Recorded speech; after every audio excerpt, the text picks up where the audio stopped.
this is going to be a little bit of a weird one. It's kind of a 3-for-1 type of deal because we're going to look at something I didn't intend to get, and then I had a stroke of genius, and I'm going to kind of keep part of it, but not all of it, and certainly not in the way that it came. I'll explain everything when we look at these three lads. This is the Quintesson invasion for Transformers Cyberverse. I think it's the Cybertronian villains subline. If I'm not mistaken, there's a lot of names thrown around here. But these three are going to be our focus this time around in the latest GotBot True review.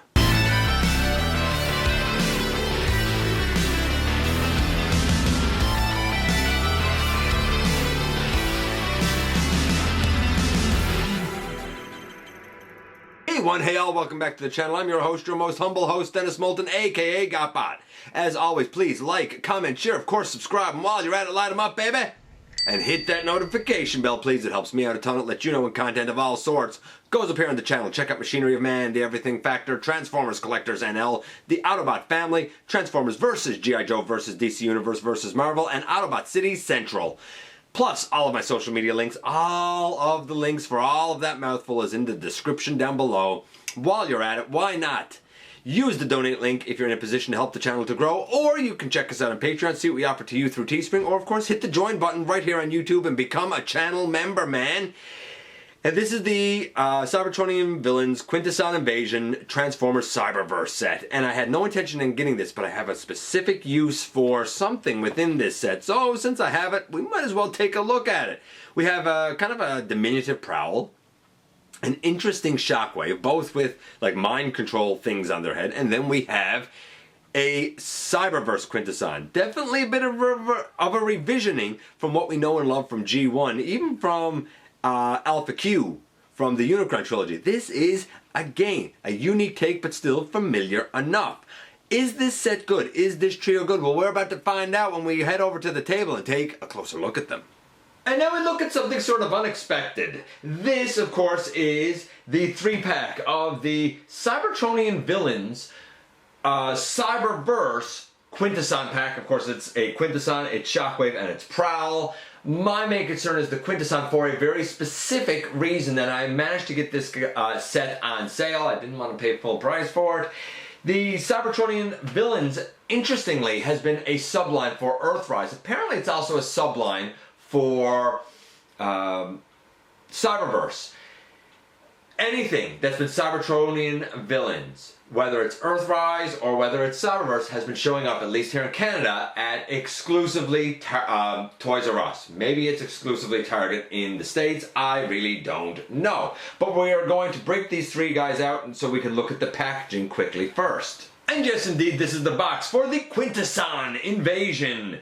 And it's nice. It's really beautiful art, actually. I love all the art down the side. It's a very busy box. I love what we have on the background. Looks beautiful. On this side, it's just your kind of typical Cyberverse artwork. On this side, we specifically have the Quintesson and the other two lads wearing their Quintesson mind control devices. And on the back, we have all three. And as you can see, we have the masks able to be removed from both Prowl and Shockwave.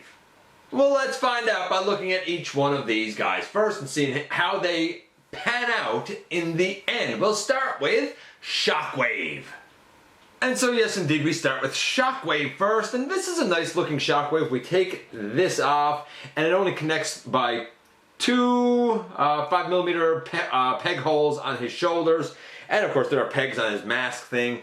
You can't really change between masks. I tried it. It doesn't really work for Shockwave. It works a little bit for Prowl. I'm just going to adjust things slightly here because this is a little far back yet. There we go. I think that's a little closer. So in terms of animation accuracy, it's pretty close.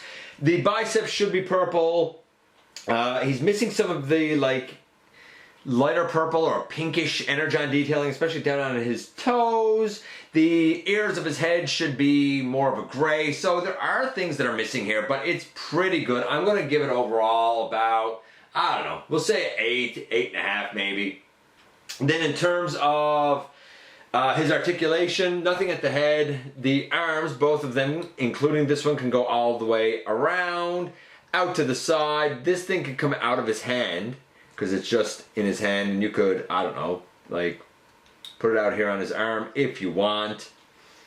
That's totally up to you. These are about the size of a Scout maybe. Bicep swivel, 90-degree elbow. Like I said, arm all the way out to the side. The legs can go out like that.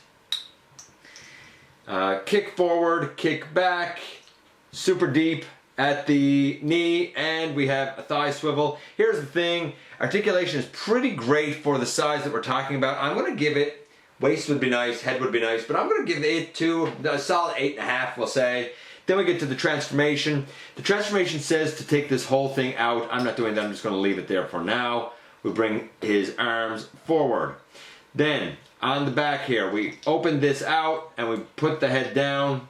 The entire body section flips up, and then we close that in. There is a hole here that this pegs into. It's really pretty tight, although it went in nice that time. I bring the shoulders down. I turn them around so that his wrist feet, I don't know, his wrist feet can go down. I don't know, it's so weird. I don't know what this turns into.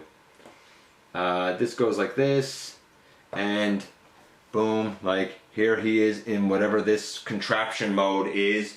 Like the transformation's a 10. It's interesting. There's a lot of moving parts. It's just what it turns into. I don't know if it's worth turning into. Overall, though, this Shockwave, as small as he is, as weird as this mode is, he's great. He's a 9, man. And next up we have Prowl, wedging this up, and it's a tight fit again. Same thing, pegs on the shoulders. It's in the spirit of Prowl, but it's very stylized compared to the animation. It's obviously missing a lot of details. The lower legs should be the rear windows as always, with some black going down the side. The lower legs just plain aren't right. The hands should be white. The detailing on the hood should be totally different. It's in the spirit of Prowl, but it's not really Prowl. I'm going to say it's about a 7, honestly, for accuracy. It's not that it's bad, it's just for accuracy, it's only about a 7. What about the articulation? The head does nothing. The doors can go back, but like, either you have to have them like kind of all the way back like this, or they have to be all the way out. Bit of a bummer. The arms can go all the way around if you got the door out of the way, all the way out. Bend to under 90 degrees, that's a shame. Doesn't seem to be, I just popped that off, doesn't seem to be a bicep swivel with this one. Not as good as the Shockwave. The legs go forward, they go back. Really deep knee. Can go out, about that far, and just a wiggle at the thigh. The Shockwave is more articulated.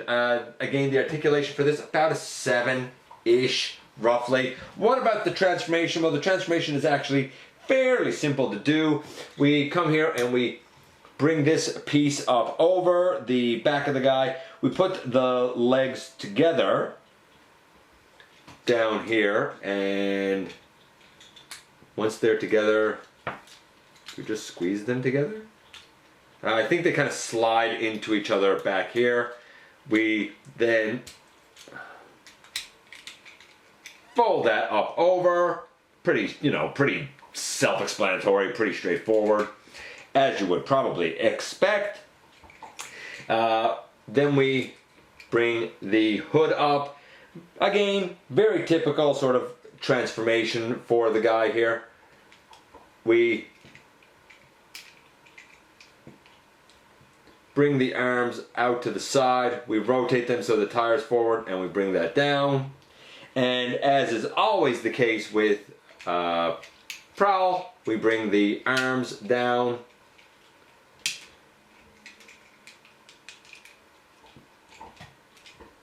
There. And last but not least, we close up the doors, and boom, in the end, here we have Prowl in his vehicle mode, and it's really plain. Like, no detailing on the door. The black spot there on the fender is a little jarring. The entire back windshield is there, but not at all colored in even slightly when you have the side windows and the front colored in. I don't know, it's bland. It's a very typical transformation. Not as interesting as Shockwave, but not bad. I'm going to say the transformation is a solid 8.5. Like, it works fine, it works well. The articulation was about a 7. The look was about a 7, 8.5. Overall, this guy's about a 7.75. Then we get to the Quintesson Judge. And it's pretty cool, but again, it's different. If you know the Quintessons, especially from G1, then this is definitely different. But still certainly in the spirit of being a judge. This time we don't have a transformation, we have a gimmick where you push down on the top of the head and the head spins. It generally works pretty well. We have 4 tentacles that, you know, they can move out. They're on ball joints, so they can kind of move all around. Unfortunately, they're just one solid piece otherwise. But it's alright. Nice detailing, nice molded in detail. That said, the animation had more red highlights, like on the edges of the tentacles. Instead of the silver, they had red. Kind of underneath, certainly underneath, which face? Certainly underneath this face, there was some extra red detailing. I don't dislike this, but for me, a Quintesson Judge is always going to look like this. You know, this is G1. This is my Quintesson bread and butter, obviously. So, what do I think of the Earthrise one? This of course looks G1. That's my bread and butter, baby. So what do I think of the Cyberverse one? It's fine. Look, transformation, either you call it a 0 or you call it a 10. The face can rotate. That's what Quintessons do. They turn their face. That's what the judges do, man. In terms of articulation, again, it's a Quint. Like, it'd be nice if the tentacles had more. 2, maybe 3. Like, it's nothing spectacular by any stretch of the imagination. The coloration, mostly accurate. Here's the thing, we're missing the red detail, but there's so much paint on each of the faces. It's beautiful, and it's a beautiful paint that's done. I'm going to give that like a solid 9. Overall, the Quint is a good Quint. It's no doubt about it. It's a good Quintesson Judge, coming in at about, you know, a 7 or an 8. As a whole, as a set, they're not bad. They're pretty good. As a matter of fact, I would call the set an overall score of about an 8. Not bad. But my intention is not necessarily to keep the judge as the judge. As many people know, I've been amassing my version of the 13 primes. And my hope is to be able to customize this judge into a version of Quintus Prime. And here we are once again, and here they are. So you know by now that, like, the Prowl's alright. He's the least accurate for sure. But he's okay. I guess he's a neat little Prowl if you want a little Prowl. The Shockwave is actually quite excellent. Like, there's enough interesting engineering, great articulation on this little guy. It's definitely more like Scout class. It's not as small as a Legend. It's not as big as Deluxe. His blaster just came out of his hand. That happens. But blaster's really loose in his hand. It's neat. Again, it's not really for me. But then we get to this guy. And while he is not going to be a Quintesson for me, you now know that my intention is to revision this guy as Quintus Prime for my collection of the Primes. He doesn't look like the other Quintessons. He looks unique, and the face of death here is very true to the face of Quintus Prime. Is this a perfect representation? No. Is there work I need to do on it? Absolutely. Once it's said and done, we'll do an update then. For now, do I think the set is good? Yes, I think the set is pretty great, actually, if you're into the Cyberverse line. If you're not into the Cyberverse line, well, then it's not going to be for you. While I don't think the Prowl and the Shockwave are the standouts or necessary. This is a nice Quintesson, and I do like the simplicity of pushing down on the head to make the faces turn. It works. He even has 4 tentacles that can move. It works. It's a Quintesson. What more do you want, man? Let me know what you think about this set. You know I appreciate you guys coming by, giving me some of your extremely valuable time. I do know how important it is to you. If you're in a position to help the channel to grow, you can use the donate link, check us out on Patreon, see what we offer to you through Teespring, or of course, you can hit the join button right here on YouTube and become a channel member. While you're at it, hit the subscribe button, stick around, have some fun with us. Don't forget that somehow, some way, each and every single day, man, you do make a difference. And I look forward, baby, to the next time that you and I get together to have another visit, either in the live streams on Thursday nights at the stop motion premieres, or the old-fashioned way, right here, inside the videos.